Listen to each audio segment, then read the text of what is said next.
오늘 하나님께서 우리에게 주시는 말씀은 출애굽기 6장 28절에서 30절까지의 말씀입니다. 주님께서 이집트 땅에서 모세에게 말씀하실 때이다. 주님께서 모세에게 이르시기를 나는 주다. 너는 내가 너에게 하는 말을 모두 이집트의 임금 바로에게 전하여라 하셨다. 그러나 모세는 주님께 이렇게 대답하였다. 보십시오. 저는 입이 둔하여 말을 할 줄 모릅니다.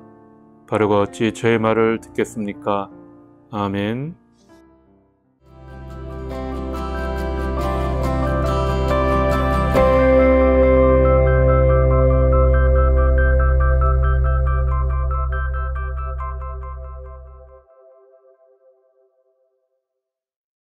우리가 출애굽기의 말씀을 계속해서 살펴보고 있습니다. 모세가 하나님의 말씀을 따라 이집트 왕 바로에게 가서 자기 백성들을 해방해 달라고 그렇게 요구를 합니다. 그렇지만 바로는 한마디로 거부를 하죠. 바로 왕의 입장에서는 이 모세가 자기에게 지금 하는 말이 말도 안 되는 그런 소리입니다. 바로의 입장에서는 40년 만에 어디에서 뜬금없이 나타나가지고 자기 백성을 해방시켜 달라는 그런 웃기는 짬뽕 같은 소리를 지금 하고 있는 겁니다. 바로 왕은 이 소리를 듣고 히브리인들의 노동 강도를 오히려 더 세게 높입니다. 저것들이 할 일이 없고 게을러서 저렇게 딴 생각을 한다, 그렇게 생각하고 더 많은, 더 심한 노동을 그렇게 시키는 겁니다. 자, 괜히 해방시켜 달라고 갔다가 노동의 강도만 더 힘들어지니까 이제 자기 백성들까지 모세에게 힘들어 죽겠다고 그렇게 하소연을 하고 있습니다. 괜한 짓을 했다는 거죠. 지금 우리가 종살이를 하고 있지만 나름 잘 살고 있는데 왜 그렇게 쓸데없는 짓을 하느냐, 그런 말을 하는 겁니다. 자, 사태가 이렇게 돌아가자 모세가 하나님에게 하소연을 합니다. 아니 하나님, 왜 저를 이곳으로 불러서 이런 말도 안 되는 일을 겪게 하십니까? 제가 처음부터 이거 안 된다 그랬잖아요. 안 되는 줄 알면서 왜 그랬을까? 모세가 그렇게 하나님께 하소연을 합니다. 그런데 주님께서는 모세에게 다시 바로에게 가서 하나님의 백성을 내보내 달라고 다시 한 번 더 이야기를 해라, 그렇게 바로에게 명령하십니다. 자, 이미 한번 바로에게 거부당하고 자기 백성들 때문에 자기 백성들마저 노동에 지치고 힘들어서 모세의 말을 듣지 않으려고 하는데, 그런데 하나님께서는 요지보동 모세에게 바로를 찾아가라, 그렇게 말씀하십니다. 아마 모세는 똑같은 실패를 반복해서 경험하고 싶지 않았을 겁니다. 하나님께서 부르셨으니 모세가 한마디 하면 바로가 바로 말을 들으면 얼마나 좋겠습니까? 이름은 바로인데 바로 말을 듣지를 않습니다. 누군들 성공하고 싶지 않겠어요, 그죠? 하나님께서 주신 그 미션을, 그 사명을 잘 감당하고 싶을 겁니다. 학생들은 누구나 다 시험을 보면 100점을 맞고 싶겠죠? 우리는 모두 뱃살이 없는 건강한 몸짱이 되고 싶어 합니다. 또 우리는 모두 다 성공적인 사업을 하고 싶어 하고 직장에서도 인정받는 일꾼이 되고 싶어 합니다. 부모들은 자녀들에게 과한 욕심을 가지시죠? 자녀들의 신앙도 좋고 또 사회적으로도 인정받는 그런 사람으로 성장하기를 바랍니다. 또 우리 모두는 이 교회가 부흥하기를 원합니다. 그런데 우리 아이들의 시험 성적이 다 100점일 수 없고요. 우리는 다 몸짱일 수도 없고요. 또 모든 사람이 다 사업에 성공하는 것도 아닙니다. 저처럼 가족들하고만 이렇게 예배를 드리는 교회일 수도 있습니다. 바로 하나님의 말씀을 듣지 않았습니다. 모세의 말이 바로에게 통하지 않았습니다. 그래서 모세는 지금 의심과 좌절과 실패에 사로잡혀 있습니다. 자, 먼저 모세의 모습을 우리가 한번 살펴볼까요? 하나님께서 모세에게 다시 바로에게 가라 말씀하셨을 때 모세가 대답을 하죠. 보십시오, 주님, 저는 입이 둔하여 말을 할 줄을 모르는 사람입니다. 이렇게 말한 것이 앞서도 한두 번이 아니었습니다. 불타는 떨기나무 속에서 모세가 주님을 처음 만났을 때 그때도 이렇게 이야기했죠. 주님, 제가 뭐라고요? 제가 뭐라고 저를 보낸다고 그러십니까? 이런 반응을 처음에 보였습니다. 오늘 읽은 30절 말씀에서 이렇게 이야기합니다. 저는 입이 둔하여 말을 할 줄 모릅니다. 그런데 바로가 어찌 저의 말을 듣겠습니까? 여기서 입이 둔하다라는 말은 히브리어로 직역을 하면 나는 할례 받지 않은 입술을 가진 사람입니다. 이런 의미라 그래요. 할례 받지 않은 입술이다. 성경에서 할례를 받지 않았다라는 것은 그 하나님과의 관계가 문제가 있다. 그런 의미가 담겨 있습니다. 마음의 할례를 받지 않은 사람은 하나님의 성소를 더럽히고 하나님과의 언약을 지키지 않는 사람을 비유적으로 하는 말입니다. 그리고 귀의 할례를 받지 않았다라는 것은요, 예루살렘을 가리킬 때 하나님의 말씀을 경청하지 않는 그런 사람들을 비유하는 말입니다. 그러니까 할례 받지 않았다라는 것은 하나님과의 관계에서 무엇인가 문제가 있다, 하나님과의 관계에서 부족한 면이 있다, 그런 의미입니다. 그러니까 모세가 입술이 둔하다라는 것은 신체적으로 말을 더듬는다라기보다는 하나님과의 관계에서 저는 좀 둔한 사람입니다, 그런 의미가 있는 거죠. 모세는 자신이 하나님과의 관계에서 하나님의 뜻을 바로에게 온전히 전하지 못하겠습니다, 지금 이렇게 하나님의 명령을 거부하고 있는 겁니다. 사도행전 7장에 보면 서대반의 설교가 있죠. 그 설교에서 이 서대반이 모세에 대해서 이야기를 하는데요. 사도행전 7장 22절 말씀에 보면 이렇게 말하고 있습니다. 모세는 이집트 사람의 모든 지혜를 배워서 그 하는 말과 하는 일에 능력이 있었다. 예, 모세는 하는 말과 하는 일에 능력이 있었다. 그렇죠. 바로 왕의 공주의 아들로 입양되어서 그 이집트의 궁정에서 살았으니까 얼마나 많이 공부를 하고 또 수련을 했겠습니까? 그 능력이 있는 사람이었다니까요, 모세가. 그러니까 모세가 말을 할 줄 모른다는 것은 말을 더듬거리거나 말주변이 없는 것이 아니라 이제 자신감도 없고 용기도 없어서 내가 하나님의 뜻을 제대로 전하지 못하겠습니다, 이런 표현인 거죠. 내가 하는 말을 이제 백성들도 듣지 않는데 바로왕이 내 말을 듣겠습니까? 이런 겁니다. 그런데 주님께서는 이런 모세를 도와주시겠다고 이미 몇 번이나 이야기를 하셨습니다. 출애굽기 4장 12절 말씀에 이렇게 이야기하셨습니다. 내가 하는 것을 내가 돕겠다. 내가 할 말을 할 수 있도록 내가 너에게 가르쳐 주겠다. 예. 주님께서는 이미 이렇게 모세와 함께 하시겠다고 말씀하셨습니다. 하나님께서 우리를 부르셔서 우리에게 무엇인가를 하기를 원하실 때 하나님은 우리를 백업해 주십니다. 우리 뒤에서 우리를 도와주신다는 겁니다. 우리를 부르신 그 주님을 온전히 의지하면 주님은 그가 원하는 대로 새로운 방법으로 우리에게 은사를 더해 주십니다. 하나님께서는 여러분이 소명을 더 잘 수행할 수 있는 방법을 주십니다. 나는 부족하고 능력이 없어서 하나님께서 나를 사용하실 수 없을 거야, 이런 생각하지 말라는 겁니다. 하나님은 오히려 부족한 사람을 사용하십니다. 내가 부족하다라는 것을 아는 사람을 주님께서는 사용하십니다. 왜냐하면 그 자신의 모자람을 인정할 때 하나님이 보이기 때문입니다. 내가 하는 일을 통해서 지금 당장 긍정적인 결과가 나타나야 한다고만 생각하고 또 현재의 모습만 바라보는 사람은 자신의 모습이 부정적이고 어리석어 보일 수밖에 없는 거죠. 여러분, 열매는 나중에 맺히는 겁니다. 하나님의 열매는 나중에 그렇게 열매가 맺히게 됩니다. 사순절을 앞두고 우리 클라우드 교회 멤버들에게 의미 있는 선물을 하면 좋겠다라고 생각하고 십자가 화분 데코를 준비하고 있습니다. 사순절은 예수님이 십자가에 달리시기 전에 40일 동안 예수님을 묵상하는 기간입니다. 그래서 클라우드 교회 멤버들에게 예쁘게 화분을 꾸밀 수 있는 DIY 재료를 보내드릴 거예요. 다 만들어서 보내드리는 게 아니고 여러분들이 꾸미는 겁니다. 화분에 꽃 씨앗을 심어서 발화시켜 키우는 겁니다. 그래서 저도 해보지 않아서 이게 과연 잘 될까 싶어 먼저 테스트를 지금 해보고 있습니다. 그래서 제가 꽃 씨앗을 사서 먼저 뿌려 보았어요. 방 안에서 키우고 있는데 일단 싹은 잘 올라오고 있습니다. 그런데 꽃이 언제 필지는 저도 도저히 모르겠습니다. 제가 잘 자라기는 하는 것 같은데 요즘에 좀 불안하긴 합니다. 예, 이 씨앗이 하나를 떼놓고 보면 정말 먼지처럼 작아가지고 잘 보이지도 않아요.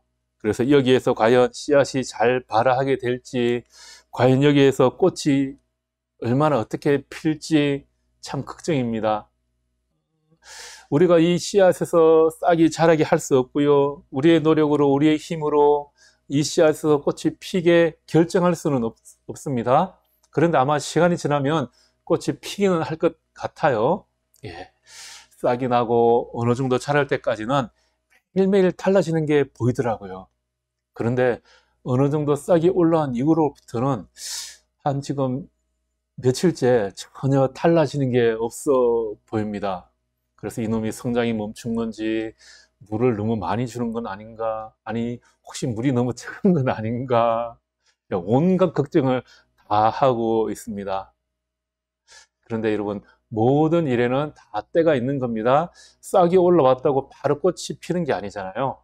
시간이 걸리는 겁니다. 아마 시간이 걸리면 언젠가는 꽃이 필 것 같습니다. 예, 모세는 하나님의 부르심에 응답하고 즉각적으로 긍정적인 결과가 나타나지 않자 자기가 실패했다고 지금 생각을 하고 있습니다. 모세의 태도를 한번 생각을 해 볼까요? 그는 바로가 자신의 말을 즉각 들어주지 않고 또 앞으로도 말을 들어주지 않을 것 같자 패배감을 느끼게 됩니다. 그런 이스라엘 백성들조차도 자기 말을 듣지 않고 오히려 원망과 불평을 하자 좌절감을 느낍니다. 그렇습니다. 지금 모세는 좌절감과 배신감을 느꼈습니다. 이스라엘의 상황이 바로를 만난 이후에 더 악화되었기 때문입니다. 모세는 아마 하나님의 말씀을 전하면 즉각적으로 어떤 좋은 결과가 나타날 것이라고 생각을 했던 것 같습니다. 그런데 그렇지 않자 실패라고 생각하고 좌절과 패배감에 사로잡히게 됩니다. 그런데 하나님께서는 이 모세의 실패를 통해서 더 큰 계획을 세우고 계셨습니다. 하나님의 더 큰 계획, 더 큰 디자인은 무엇이었을까요? 이스라엘 전체가 이집트 전체가 이스라엘의 하나님을 주님으로 알게 되는 것입니다. 하나님께서 모세를 바로에게 보내면서 너희 형 아론과 함께 가서 바로에게 이스라엘 자손을 이 땅에서 내보내 달라고 잘 설득해 보아라. 그러면 바로의 마음이 움직일 거야. 하나님께서는 이렇게 모세에게 명령하지 않으셨습니다. 주님께서는 7장 3절 말씀에 보면 이렇게 말씀하고 계십니다. 7장 3절 말씀입니다. 그러나 나는 바로가 고집을 부리게 하여 놓고서 이집트 땅에서 표징과 이적을 많이 행하겠다. 바로가 똥꼬집을 부릴 거다. 지금 주님께서는 그렇게 말씀하고 계시는 겁니다. 모세와 아론이 말하는 것은 씨알도 먹히지 않을 거라고 지금 이야기하시는 거죠. 그러면서도 또 가라고 그러세요. 우리의 머리를 아프게 하는 것 중에 하나가 뭐냐 하면 하나님께서 모세가 가서 이야기를 해봤자 바로가 듣지 않을 거고 모세가 실패할 것을 그렇게 말씀하시면서도 계속해서 가라고 모세에게 명령을 하시는 겁니다. 주님은 모세가 바로를 설득해서 그 백성을 떠나보낼 수 있을 거라고는 그렇게 말씀하지 않았습니다. 우리가 가지고 있는 이 성공의 개념으로 보자면 이것은 작전도 실패한 것이고요. 또 결과도, 전략도, 결과도 다 실패한 것입니다. 좋은 결과를, 긍정적인 결과를 도저히 찾아볼 수 없는 그런 계획입니다. 이스라엘을 이집트에서 해방하고자 하는 작전으로 본다면 실패한 작전이었습니다. 그러나 모세는 하나님에게, 그래서 모세가 지금 하나님에게 하소연을 하고 있는 겁니다. 그러나 하나님은 우리를 성공하라고 즉각적인 결과를 내보이라고 부르지 않으셨습니다. 우리가 예수님만 믿으면 우리 인생의 모든 문제가 다 해결되고 만사 형통하도록 우리를 부르지 않으셨다는 겁니다. 우리가 예수를 믿으면 오히려 고민도 더 많아지고요. 삶에서 불필요한 일들이 더 많이 생기기도 합니다.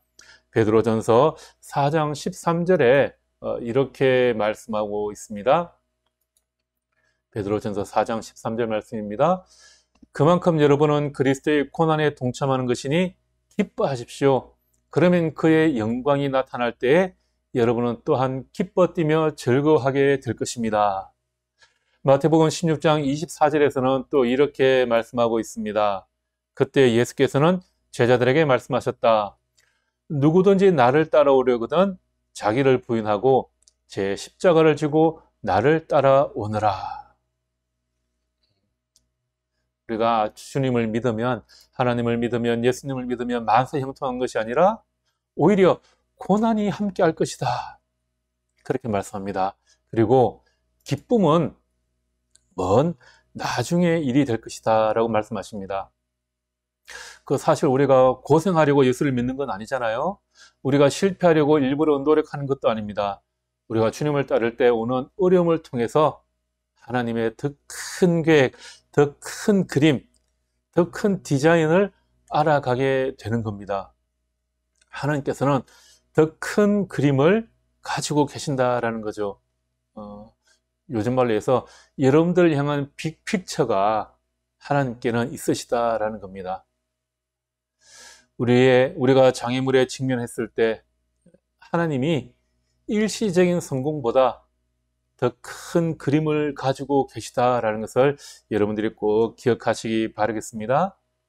하나님은 왜 모세를 실패하도록 계획하신 일에 부르셨을까? 하나님을 믿지 않는 분들이라면 이거 미친 짓 아니냐고, 이게 말이 되는 짓이냐고 그렇게 생각할 수 있습니다. 그러나 하나님은 우리를 부르셔서 우리가 실패할 일을 하게 되면 우리가 상상할 수 있는 것보다 더 큰 계획을 세우시고 우리를 뒤에서 도와주고 계십니다. 모세를 부르시고 바로왕에게 가라고 하신 하나님의 큰 그림은 무엇이었을까요? 7장 4절 5절 말씀 보겠습니다. 7장 4절 말씀입니다. 바로가 너희의 말을 듣지 않을 때에 나는 손을 들어 큰 재앙으로 이집트를 치고 나의 군대요 나의 백성인 이스라엘 자손을 이집트 땅에서 인도하여 내겠다. 내가 손을 들어 이집트를 치고 그들 가운데에서 이스라엘 자손을 이끌어낼 때에 이집트 사람들은 내가 주님임을 알게 될 것이다. 아멘. 여러분, 하나님은 모세가 실패할 것을 뻔히 알면서도 왜 바로에게 가라고 하셨을까요? 이스라엘 백성을 구원하기로 작정하셨다면 좀 하루라도 빨리 백성들을 고통 가운데서 구해주시면 얼마나 좋겠습니까? 바로왕은 바로 처단을 해버려야 합니다. 그래서 바로잖아요. 바로 좀 처단 좀 해달라고. 그런데 오히려 주님께서는 바로에게 관심을 가지고 계십니다. 그것은 주님의 힘이 부족해서가 아닙니다. 왜냐하면 주님은 다른 목적을 가지고 계시기 때문입니다. 모세가 바로를 처음 만났을 때 바로가 어떻게 대답을 했나요? 출애굽기 5장 2절 말씀을 찾아볼까요? 5장 2절 말씀입니다. 바로의 이야기입니다. 그 주가 누구인데 나더러 그의 말을 듣고서 이스라엘 백성을 보내라는 것이냐? 나는 주를 알지도 못하니 이스라엘을 보내지도 않겠다. 이렇게 이야기를 하고 있습니다. 그들은 하나님을 알지도 못하고 주님이라는 이름을 들어본 적도 없습니다. 그리고 이집트의 신들이 이스라엘의 주님보다 훨씬 강력하다고 생각했습니다. 하나님은 그런 이집트 사람들에게 이스라엘이 섬기는 주님이 진정 살아계신 하나님이다. 이것을 알려주기를 원하셨던 것입니다. 하나님은 이집트에 대한 자비와 사랑을 가지고 계시고 모세의 실패라는 그 큰 그림을 통해서 그들에게 이집트 백성들에게도 하나님을 알려주고 싶었던 것입니다.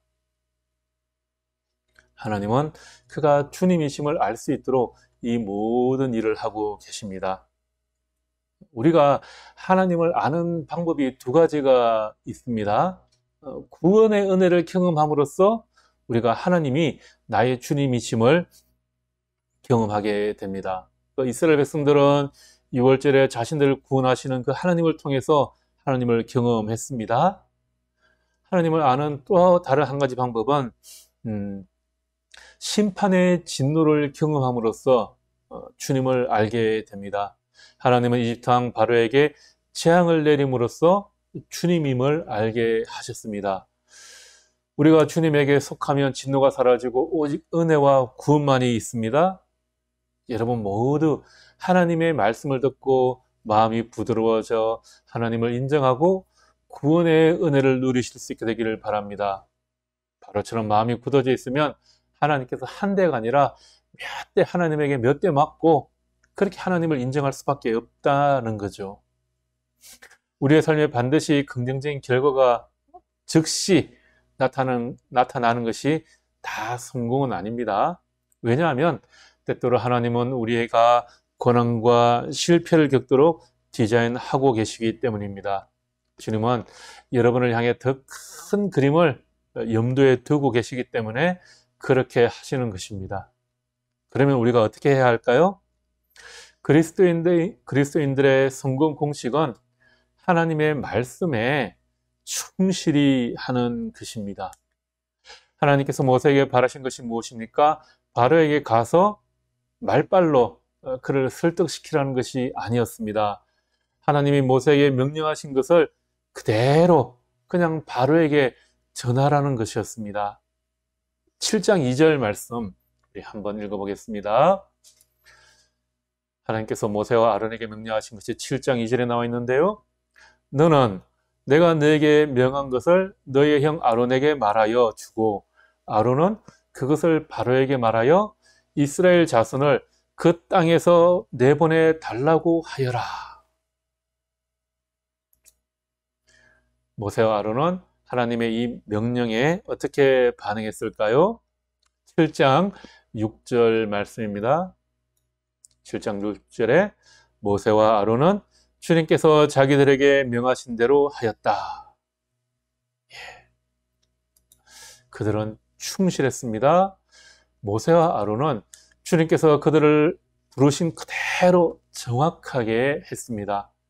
하나님이 그들에게 요구한 것은 긍정적인 결과를 만들어내는 것이 아니라 하나님의 말씀에 충실하는 것입니다.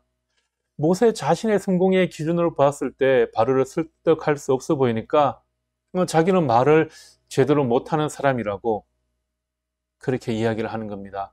그러나 주님께서는 바로를 설득하는 것이 아니라 그냥 하나님께서 전하신 말씀을 그대로 이야기만 하러 가시는 거죠. 하나님의 일에 있어서 긍정적인 결과는 바로 나타나지 않을 수도 있습니다. 그래서 모세처럼 우리도 그것이 실패가 아닌가 그렇게 생각할 수 있습니다. 하나님을 처음 믿기 시작하는 분들은 자신의 삶의 변화가 바로 나타나지 않기 때문에 하나님을 따르는 것을, 하나님을 믿는 것을 포기할 수도 있습니다. 그러나 싹이 난 식물에서 꽃이 피고 열매가 맺힐 때까지 시간이 걸리듯이 하나님의 일에도 시간이 오래 걸립니다. 그 시간을 통해서 하나님을 나타내 보여주시기 때문입니다. 여러분의 삶에서 하나님의 열매가, 하나님의 그 성령의 열매가 맺힐 때까지 완벽한 그 하나님의 계획을 믿으시기 바랍니다. 지금 우리는 하나님의 그 큰 그림, 빅픽처의 일부에 속해 있는 겁니다.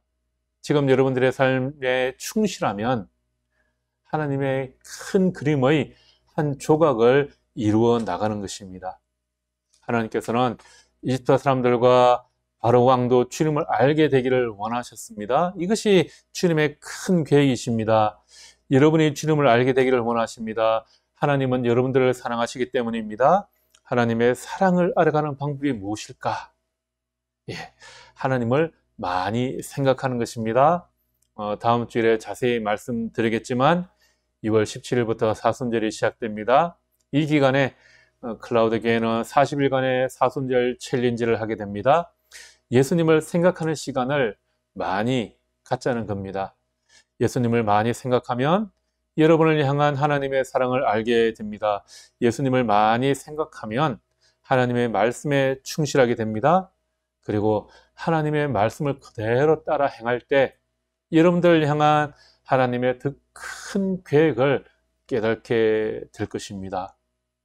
하나님의 더 큰 계획이 여러분들의 삶 가운데 이루어져서 여러분들의 삶에 아름다운 열매가 맺히게 되기를 바랍니다.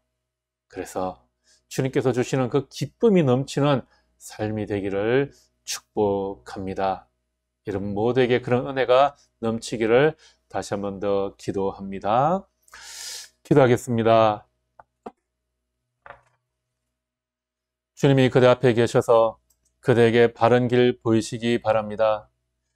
주님이 그대 곁에 계셔서 그들을 팔로 껴안아 지키시기 바랍니다. 주님이 그대 뒤에 계셔서 못된 사람들의 나쁜 계획에서 그대를 보존하시기 바랍니다. 주님이 그대 아래에 계셔서 그대가 떨어지면 받아주시고 덫에서 끄집어내시기 바랍니다. 주님이 그대 안에 계셔서 그대가 슬퍼할 때 그대를 위로하시기 바랍니다. 주님이 그대 둘레에 계셔서 남들이 그대를 덮칠 때 막아주시기 바랍니다. 주님이 그대 위에 계셔서 그대에게 복 주시기 바랍니다. 이처럼 그대에게 은혜로우신 하나님이 복 주시기 바랍니다. 주 예수 그리스도의 은혜와 하나님의 사랑과 성령의 사귐이 우리 모두에게 늘 함께 하시기 빕니다. 아멘.